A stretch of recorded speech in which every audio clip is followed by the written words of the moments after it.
Olá, meus amigos, olá, minhas amigas. Vamos dar continuidade aos nossos estudos do direito constitucional.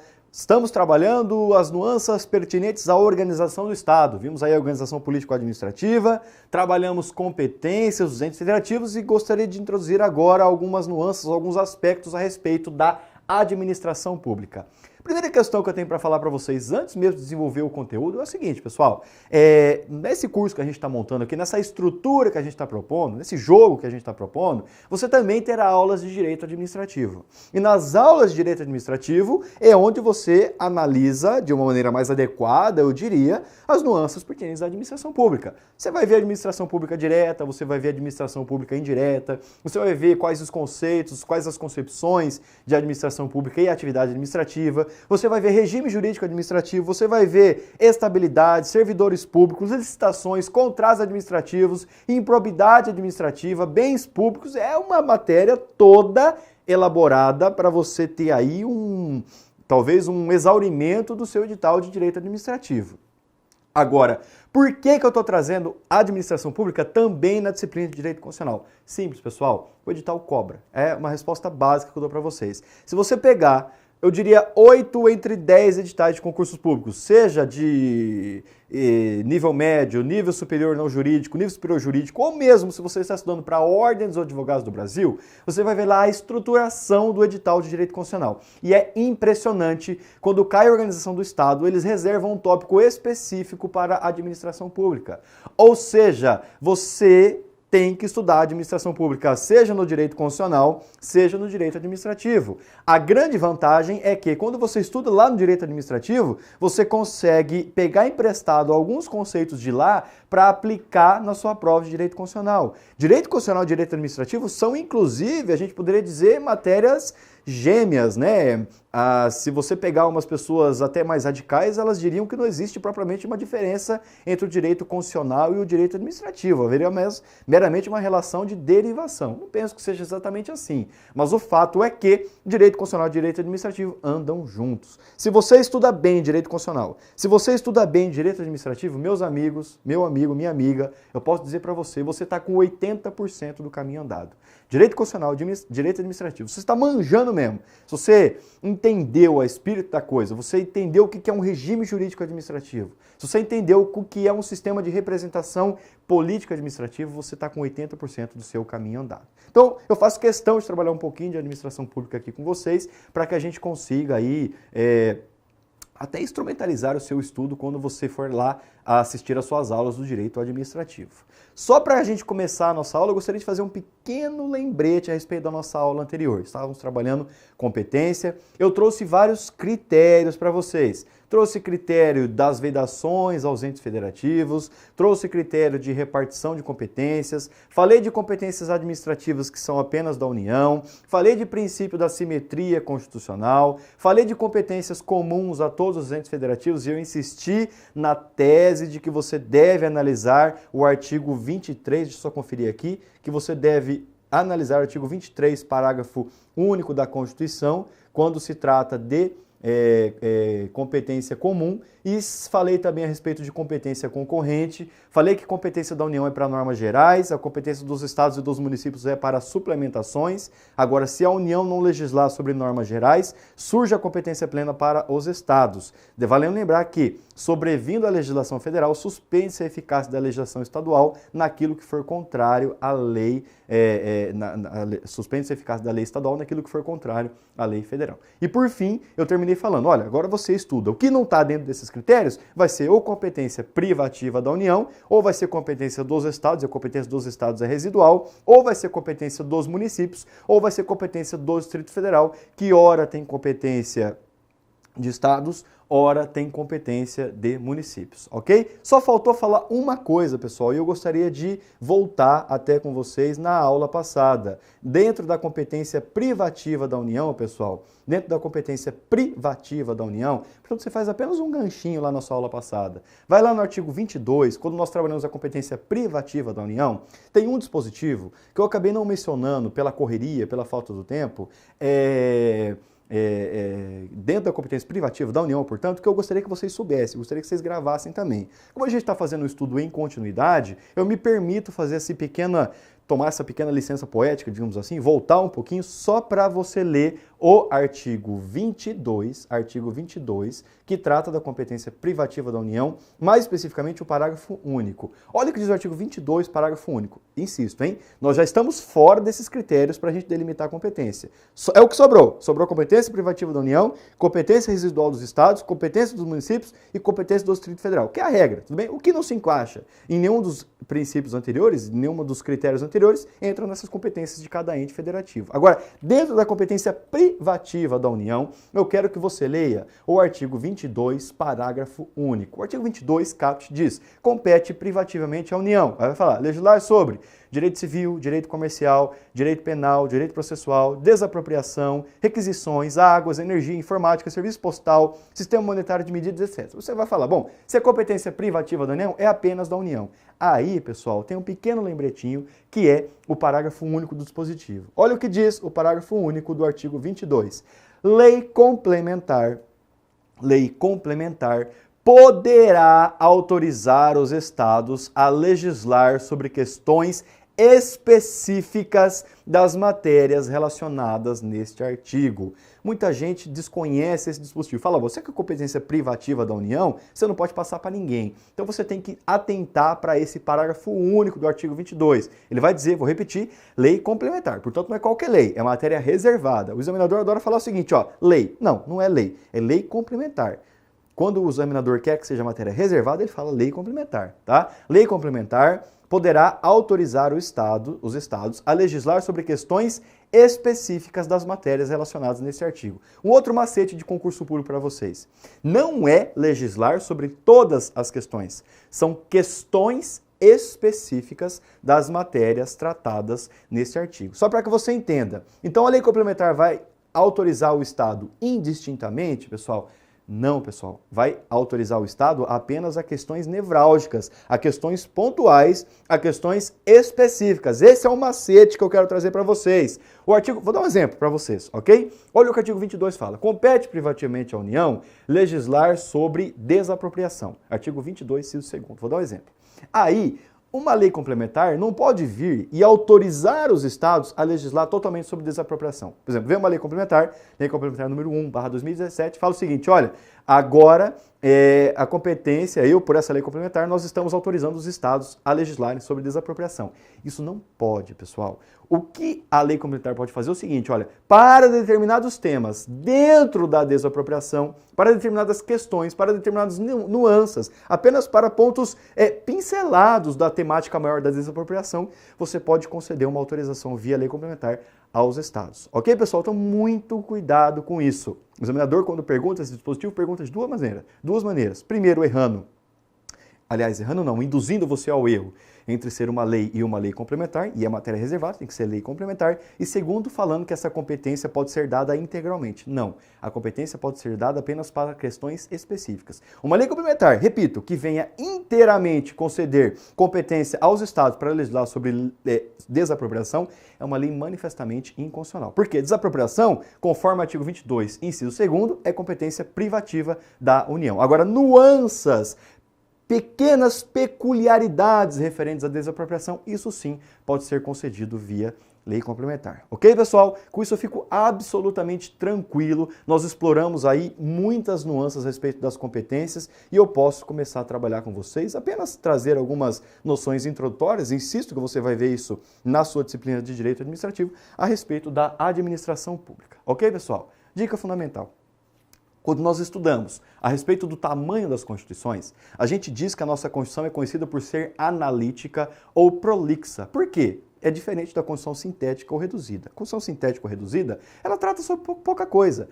Agora, a Constituição analítica ou prolixa, ela trata muito sobre muita coisa. E dentre essas coisas que a nossa Constituição trata está o sistema constitucional administrativo, a partir do artigo 37 da Constituição. No artigo 37 da Constituição, a partir do artigo 37, é o capítulo 7º da nossa Constituição, dentro ainda da estrutura de organização do Estado, nós temos aqui, primeiro se começa falando sobre disposições gerais, ok? Depois se fala sobre servidores públicos lá a partir do artigo 39 da Constituição. E, por fim, se termina falando sobre militares dos estados, do Distrito Federal, militar, se termina não, tem mais uma seção, militares dos estados, do Distrito Federal e dos territórios, e por fim se termina falando das regiões. Quando você estuda o direito administrativo, você começa pela parte de disposições gerais, aí você vai estudar os princípios constitucionais administrativos, depois você vai estudar os servidores públicos, você vai ver as espécies de servidores públicos, tudo isso você vai ver especificamente. Agora, o que eu quero trazer para vocês aqui? Eu quero trazer algumas nuances que caem desses dispositivos, especificamente na prova de direito constitucional.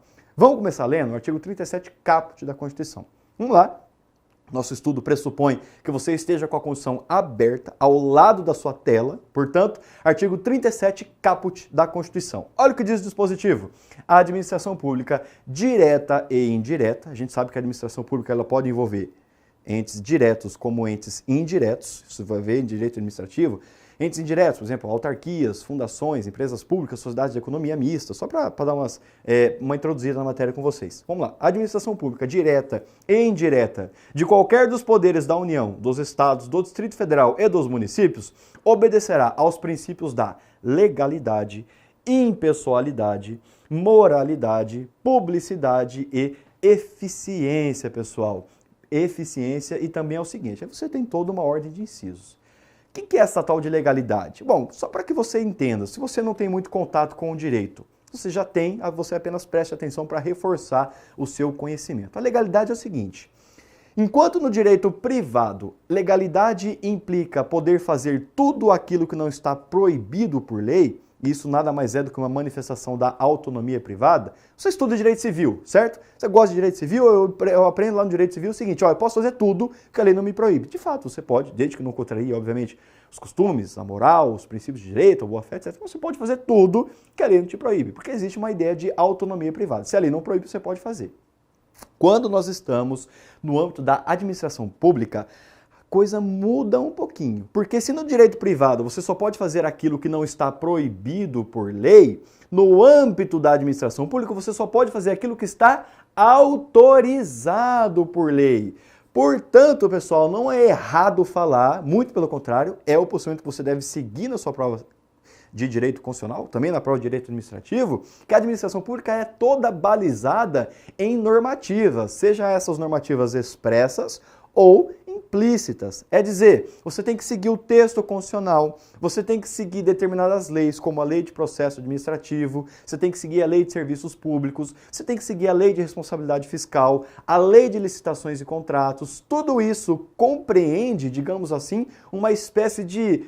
Vamos pegar um termo emprestado, nós não temos a consolidação das leis do trabalho, é como se nós tivéssemos uma consolidação das leis administrativas e essas leis administrativas consolidadas fossem exatamente aquilo que guiasse a autoridade pública na consecução do regime jurídico administrativo, na perseguição do bem público, da finalidade pública, ok? Então, esse foi o princípio da legalidade. O administrador público somente pode fazer aquilo que está previsto ou autorizado por lei. Ah, professor, mas eu aprendo lá na Lei de Introdução às Normas de Direito Brasileiro que na ausência de lei, o juiz poderá decidir com base na analogia, nos costumes, nos princípios gerais de direito. Eu estudo também em direito constitucional que o chefe do executivo, notadamente o presidente da República, ele pode se recusar a cumprir uma lei que entenda manifestamente inconstitucional, desde que o faça justificadamente sob pena de incorrer em crime de responsabilidade. Essa lógica também pode se aplicar para o direito administrativo. Se você seguir numa prova discursiva, e isso geralmente vai aparecer numa prova discursiva, uma prova de segunda fase, e você pode desenvolver muito bem a ideia, no sentido de que sim, é perfeitamente possível isso.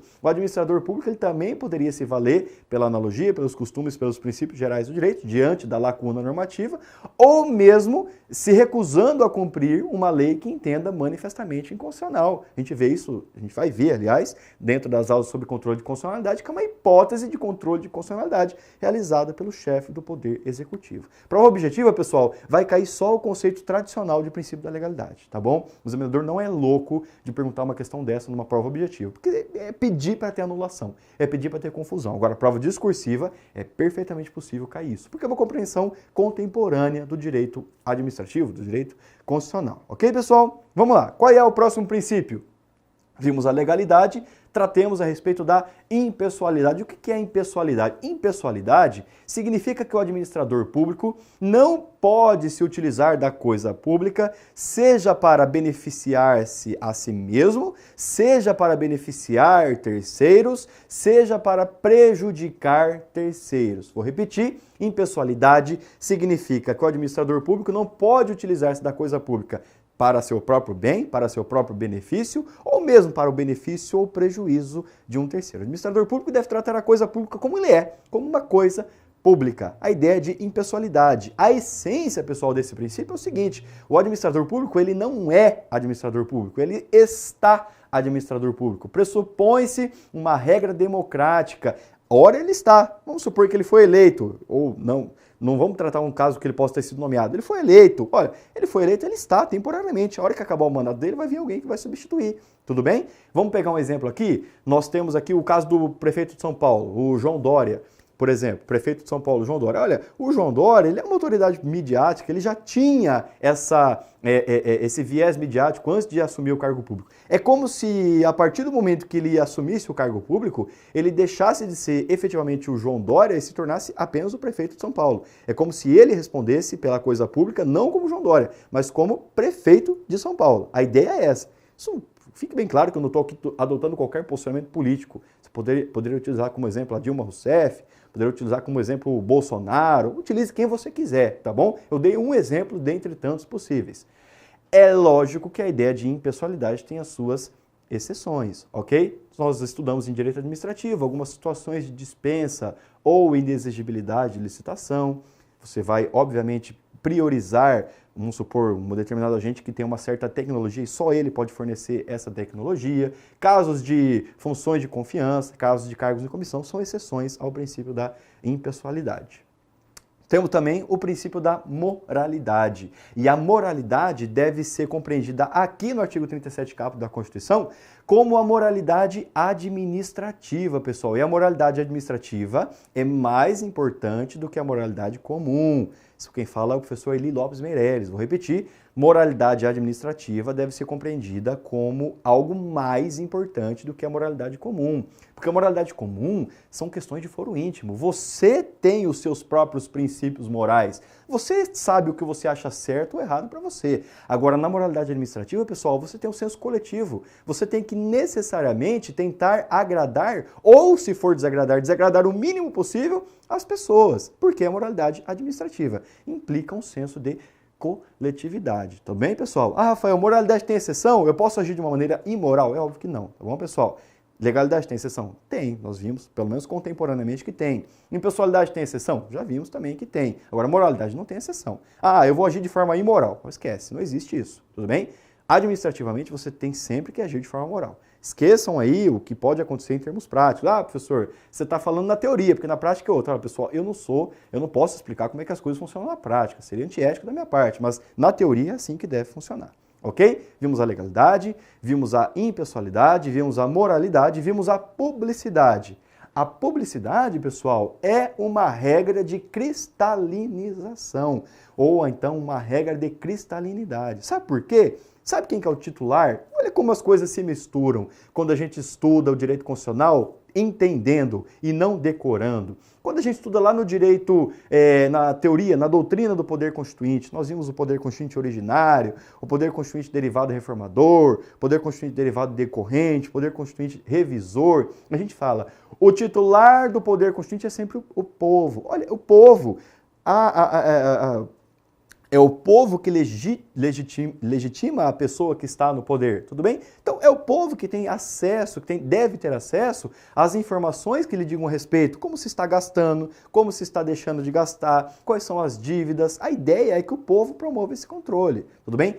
É lógico que a publicidade também pode ter as suas exceções. E aí o direito acaba reforçando aquele viés de interdisciplinariedade. Nós temos alguns exemplos de exceções à ideia de publicidade. Vamos supor, por exemplo, que existe uma matéria de relevante segurança nacional. Uma questão de segurança nacional. Você pode saber. Vamos supor, eu quero saber onde estão as bases militares do Brasil. Eu quero saber qual é o efetivo bélico do Brasil. Tem coisas que você não pode saber, Por quê? Exatamente uma questão de segurança nacional. Um outro exemplo, olha como as coisas se misturam. Quando você estuda lá em processo penal e você estuda o inquérito policial e que prevalece o entendimento de que o inquérito policial é um procedimento administrativo investigatório. O que é o inquérito policial? Uma das características do inquérito é a sigilosidade. Em relação aos atos que ainda não estão documentados, vale a ideia de sigilosidade, notadamente para o advogado daquele que está sendo investigado, para o indiciado, para o investigando, etc. Por quê? A sigilosidade é uma exceção à regra da publicidade que vige para o âmbito da administração pública. Ok? Vimos legalidade, vimos impessoalidade, vimos moralidade, vimos publicidade. Trato, por fim, da eficiência. E a eficiência é um dispositivo interessante porque ele não estava originariamente previsto na nossa Constituição Federal de 88. A eficiência foi inserida pela Emenda Constitucional número 19/98. Emenda Constitucional número 19/98, também conhecida por Emenda da Mini-Reforma Administrativa. Promoveu várias alterações no texto constitucional, notadamente no que diz respeito à estabilidade de servidores públicos, é uma coisa que a gente vai ver aqui só um pouquinho em seguida, ok, pessoal? Eficiência, o que significa eficiência? Traduz a maximização de esforços com o mínimo possível de gasto, ok? Ideia de razoabilidade, proporcionalidade. Rafael, eficiência tem exceção? É óbvio que não, né, pessoal? O administrador público não pode se permitir ser ineficiente. O que ele pode é o seguinte, ele querer ser eficiente, tudo bem? E a coisa não produziu o resultado esperado. Isso é óbvio, você não pode... Vamos supor, o administrador público ele está construindo, está construindo uma estação de tratamento de água e ele conta com a conclusão dessa estação de tratamento de água e esgoto até o final de 2017. Acontece que vem uma tempestade e estraga tudo. Olha, ele quis ser eficiente, ele estava construindo, mas você não conta com essa tempestade que veio, que destruiu tudo, vai atrasar as obras, etc. Agora, ele não pode jamais abrir mão dessa busca por uma eficiência. Ok, pessoal? E já para a gente se encaminhando aí para a nossa conclusão dessa aula, eu gostaria de pular do artigo 37 da Constituição para um outro dispositivo. Olha o que diz, vejam o que diz o artigo 41. O artigo 41, deixa eu colocar aqui. Pessoal, artigo 41, que trata da estabilidade do servidor público. Isso aqui despenca concurso público também, porque tem muita influência da emenda constitucional número 19/98, que é a emenda da mini-reforma administrativa, que trouxe o princípio da eficiência lá para o artigo 37, caput da Constituição. Percebam, portanto, que nós estamos fazendo uma espécie de gancho. Vamos ler o artigo 41? Vamos apenas trazer alguns desdobramentos desse dispositivo. Olha só o que se diz. São estáveis, após 3 anos de efetivo exercício, os servidores nomeados para cargo de provimento efetivo em virtude de concurso público. Uma lógica que existe no nosso sistema constitucional administrativo é a lógica do concurso público. Você, inclusive, pode ouvir a expressão princípio do concurso público. Eu vejo, primeiro, em um primeiro momento, o Supremo Tribunal Federal e o Superior Tribunal de Justiça adotando essa expressão, princípio do concurso público, e mais recentemente, notadamente de uns 3 anos para cá, o examinador seguindo essas expressões do STF e do STJ, também falando em princípio do concurso público. Qual que é a ideia? A ideia é que os cargos públicos, a regra, tá? A ideia é que os cargos públicos sejam preenchidos por concurso público de títulos, de provas ou de provas e títulos. A ideia é essa. Qualquer. Olha, quem vai ingressar no serviço público é a pessoa que tem mais aptidão técnica para tanto. Tudo bem? E muita gente fala o seguinte, todo mundo quer prestar concurso público, você está prestando concurso público? Eu estou, inclusive, falando sobre essa matéria por conta da sua obstinação, digamos assim. Você pode estar prestando concurso público, pode estar prestando OAB, mas vamos aqui pressupor que você está almejando aí concurso público. E você vem e fala o seguinte, olha, eu quero prestar concurso público porque eu quero estabilidade. Eu não quero poder ser mandado embora nunca mais, porque eu estou no serviço privado, e no serviço privado eu não tenho tanta estabilidade assim, eu nem sei o que é que vai acontecer no dia de amanhã. Às vezes eu fiz uma despesa, eu comprei um carro, no dia de amanhã meu patrão vem e me manda embora. Então eu vou para o serviço público, que no serviço público eu tenho estabilidade. Pessoal, tome um pouco de cuidado com isso, tá bom? Não é bem assim que funciona. Mesmo porque o artigo 41 caput, ele já começa trazendo uma exceção. Ele traz o estágio probatório. Olha o que diz o dispositivo. São estáveis após 3 anos de efetivo exercício. Então, você não entra estável. Por exemplo, eu passei no concurso, agora eu não preciso fazer mais nada da vida, né? Passei no concurso, vou sentar numa repartição pública e vou lá ficar jogando paciência o dia inteiro. Pessoal, não é assim. Você tem 3 anos de estabilidade, estágio probatório, pessoal. Você vai ficar sendo lá averiguado se você é um bom servidor público, se você nasceu para o serviço público. Porque essa é uma outra questão, é uma outra dica que eu dou para vocês, até fugindo um pouco da nossa matéria, mas uma questão mais de psicologia, digamos assim. Você quer prestar concurso público? Eu acho ótimo e eu torço para que você preste serviço público. Mas veja se você tem o perfil para o serviço público. Você precisa ter perfil para a coisa. Ok, pessoal?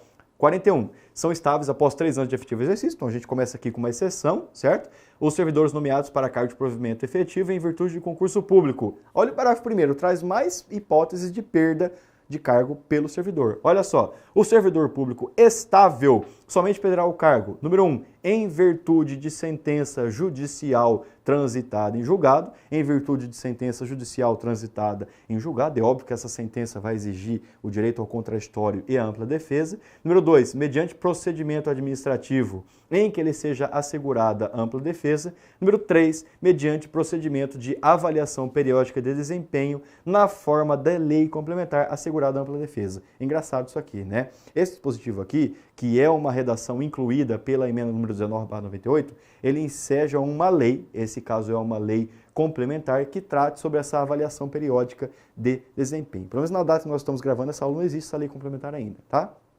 Só para ficar essa dica aqui para vocês. Agora, sem prejuízo, e esse é um macete que eu gostaria de trazer para vocês, gostaria de trazer mais um macete final de uma outra situação de perda do cargo, pessoal. Uma outra situação de perda do cargo, constante lá do artigo 169, parágrafo 4º da Constituição. Então, vimos o artigo 41, vimos o estágio, a atividade probatória do caput, vimos as 3 exceções, nos incisos 1º, 2º e 3º. E só para a gente fechar a nossa aula, gostaria que vocês fossem lá para o artigo 169, parágrafo 4º, também com influência da emenda número 19/98, também com influência da chamada Lei de Responsabilidade Fiscal, a LRF, Lei Complementar número 101/2000. Deixa eu colocar aqui.